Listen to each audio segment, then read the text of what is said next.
মাহে রমজানুল মুবারক 2026 সালে আমাদের জন্য আসছে, আমাদের নাজাত, রহমত, বরকত, নিয়ামত, ফজিলতের পয়গাম নিয়ে আসছে। কথা বলুন ঠিক কিনা? এ মাহে রমজানুল মুবারক মনে হয় আমাদের জীবনের শেষ রমজান। কথা কোন ঠিক কিনা? এই নিয়ত করা যাবে না এই বছর আমরা আমল করব না, 2027 সালে করব, এই নিয়ত করা যাবে না। 27 সালে রমজান পাইতেও পারি, নাও পাইতে পারি, গ্যারান্টি নাই। এমনও হতে পারে এই 26 সালের মাহে রমজানুল মুবারক জীবনের শেষ রমজান। কথা কোন ডিগে ডিগে না? কথা বলুন ডিগে ডিগে না? এই মাহে রমজানুল মুবারক আমাদের সামনে চলে আসতেছে। আমার আব্বাজিরা রে, ও আমার বাবারা, ভাইয়েরা, মা বোনেরা, রমজানুল মুবারকের জন্য প্রস্তুতি নিতে হবে। বলি কি প্রস্তুতি? প্রথমে নিয়ত করতে হবে আল্লাহ মাহে রমজানুল মুবারক যেভাবে দাসত্ব গোলামি ইবাদত বন্দেগি করে কাটাইলে তুমি রব্বে কারিম খুশি, তোমার বন্ধু খুশি, এইভাবে যেন মাহে রমজানুল মুবারক কাটাইতে পারি, এই তৌফিক যেন আমার আল্লাহ আমাকে আপনাকে দান করে। সকলে বলুন আমিন। এই নিয়ত করতে হবে, নিয়ত করে সকলেই চেষ্টা করতে হবে মাহে রমজানুল মুবারক যখন আসবে খেয়াল করতে হবে যে মাহে রমজানুল মুবারক চলে এসেছে, মাহে রমজানুল মুবারকে রোজা রাখছি, আমার জবান দিয়ে যাতে কোনো মিথ্যা কথা বাহির না হয়, আমার জবান দিয়ে যাতে কোনো হারাম খাবার না ঢুকে, আমার দ্বারা যাতে হারাম উপার্জন না হয়, খেয়াল করতে হবে। মাহে রমজানুল মুবারকের রোজা সমস্ত দিন যেমনে মন তেমনে মিথ্যা কথা কইলেন, হারাম হালাল খান কোনো বাঁচলেন না, যেমনে মন তেমনে হারামে সুদে ঘুষে আনলেন আর খাইলেন, বড় বড় ইফতারি করলেন আর সাজাইলেন, লাভ হবে? লাভ হবে না।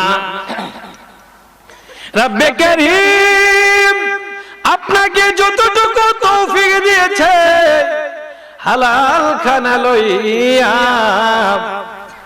বিবি বাচ্চা লইয়া আপনি অল্প যদি ইফতার করেন, দুনিয়ার মানুষ দেখার দরকার নাই। দেখে কে? দেখে কে? আল্লাহ। যখন হারাম থেকে দূরে তাকিয়া হালাল রুজি করবেন, হালাল রুজি করে সমস্ত দিন রোজা রাখিয়া ইফতারি যখন সামনে নিয়া বসবেন, বিবি বাচ্চাদেরকে নিয়ে বসবেন, বউ বাচ্চাদেরকে নিয়ে বসবেন, আত্মীয় স্বজনদেরকে নিয়ে বসবেন, বসিয়ে ইফতারি সামনে নিয়া আমার আল্লাহর কাছে দোয়া করবেন। কার কাছে? কার কাছে? হাদিস শরীফের মধ্যে এসেছে রোজাদার ব্যক্তির জন্য দুইটা টাইম হলো আনন্দের সময়, আর দুইটা টাইম হইল দোয়া কবুলের সময়। সুবহানাল্লাহ কোন? বলো হুজুর আনন্দের সময় কোনটা? হাদিস শরীফের মধ্যে এসেছে দুইটা আনন্দের সময় হইল, একটা ইফতারের সময় আর একটা হলো সেহরির সময়। সুবহানাল্লাহ কোন? আমার রব্বে কারীম ডাকে দিয়ে কই দুনিয়ার মানুষের আরে তোমরা শুনিয়া রাখো, আমার আল্লাহ রাব্বুল আলামিন ডাকে দিয়ে কয় যখন বান্দারে ও বান্দে সমস্ত দিন তুমি রোজা রাখলাও, আমি আল্লাহর হুকুম ফরজ রোজাটুকু মুখের মধ্যে রাখিয়াও যতটুক পারছো হালাল রুজি করার চেষ্টা করেছ, হালাল রুজি করিয়াও তোমার যতটুক ইফতারি সমর্থ হয়েছে ইফতারি সামনে নিয়েছো, ইফতারি সামনে নিয়াও বউ বাচ্চা নিয়া আত্মীয় স্বজন নিয়ে তোমরা বসে গিয়েছো, বসে আমি রব্বে কারীমের দরবারে দুটি হাত তুলে যদি দোয়া করো, মুনাজাত করো, আমি আল্লাহ ডাক দিয়ে কইলাম বান্দা ও বান্দি ইফতারের সামনে নিয়া আমি রব্বে কারীমের দরবারে তোমরা দোয়া করতে দেরি, আমি আল্লাহ রাব্বুল আলামিন তোমাদের মনের দোয়াগুলি কবুল করতে দেরি হবে না। আরো জোরে লা ইলাহা লা ইলাহা লা ইলাহা লা ইলাহা লা ইলাহা লা ইলাহা লা ইলাহা লা ইলাহা লা ইলাহা লা ইলাহা লা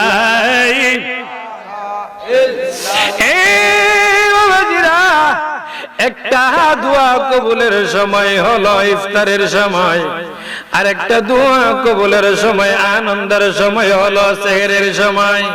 রাসূল পাক সাল্লাল্লাহু আলাইহি ওয়াসাল্লাম বলে, দুনিয়ার মানুষ তোমরা শুনো রে, যখন সেহরের সময় উঠিয়াও সুন্দর করে ওযু করলাও, যদি পারো তাহাজ্জুদের নামাজ পড়লাও।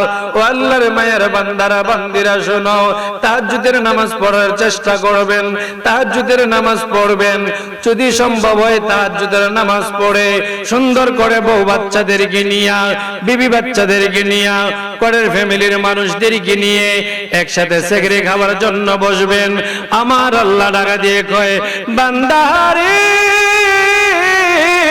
ও বান্দি, সেহরি খাওয়ার সময় যদি তাহাজ্জুদের নামাজ পড়িয়াও, আমি রব্বে কারীমের কাছে যদি তোমরা দুটি হাত তুলিয়া যদি আমি আল্লাহর কাছে মুনাজাত করার মতো যদি করতে পারো, আমি আল্লাহ রাব্বুল আলামিন ওয়াদা করলাম দোয়া করতে দেরি হবে, আমি আল্লাহ রাব্বুল আলামিন তোমাদের দোয়াগুলি কবুল করতে দেরি হবে না।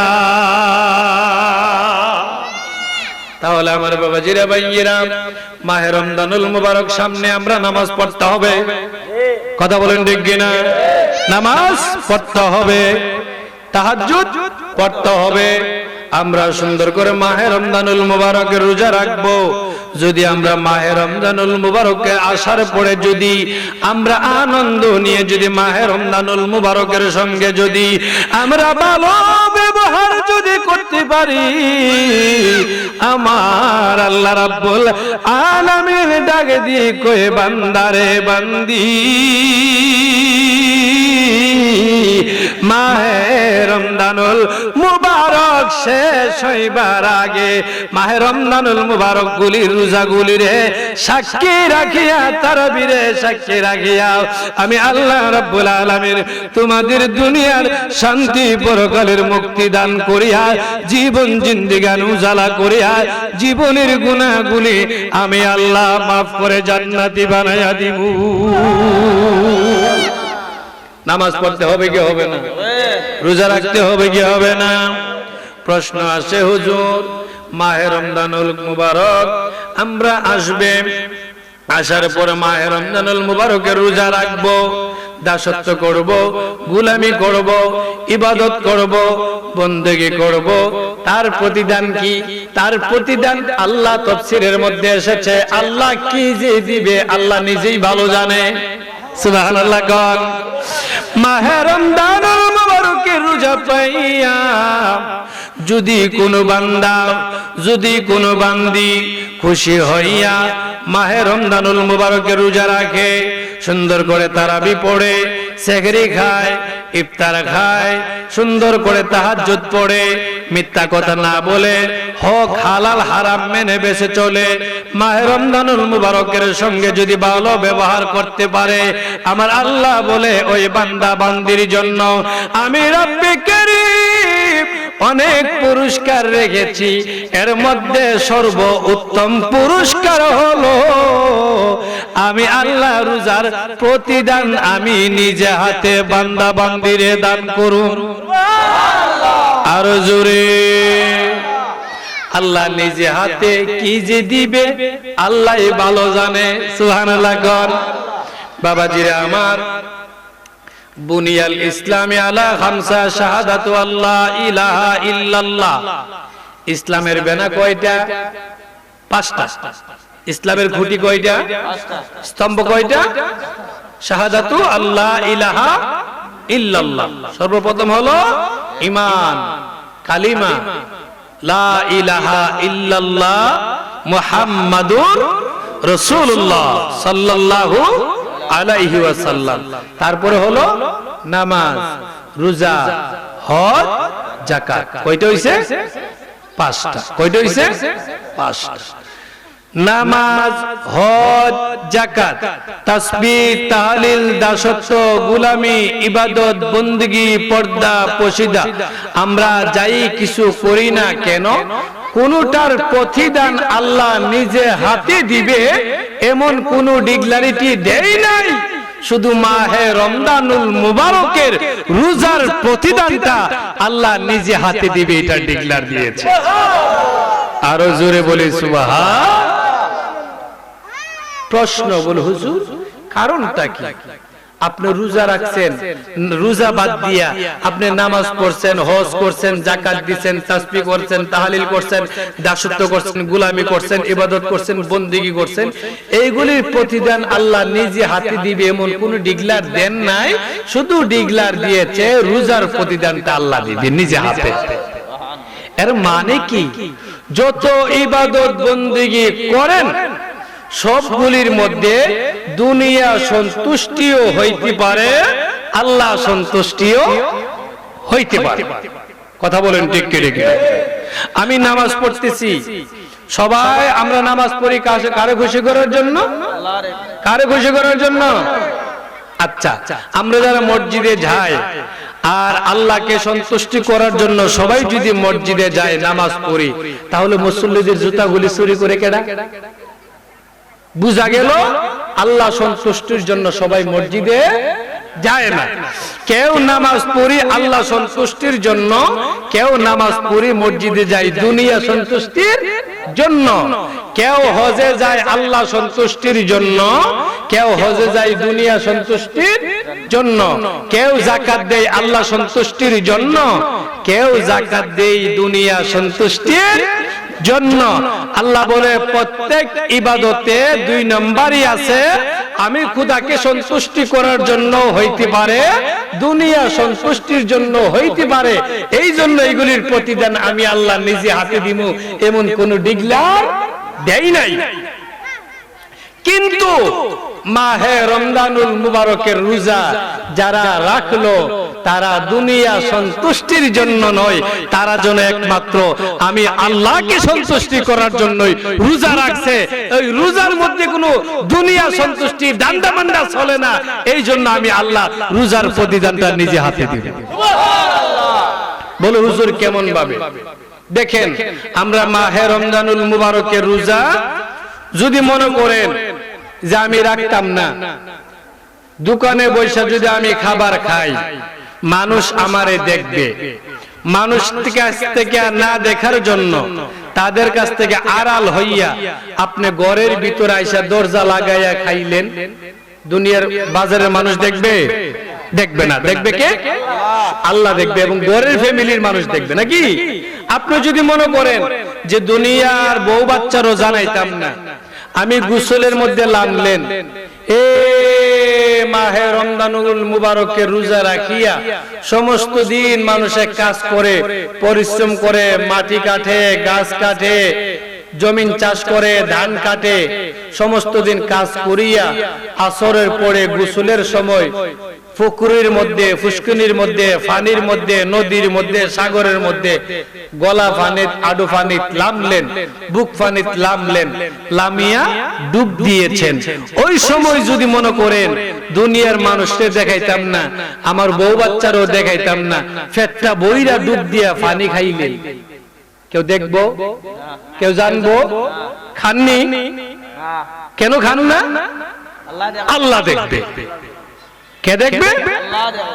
আল্লাহ দেখবে।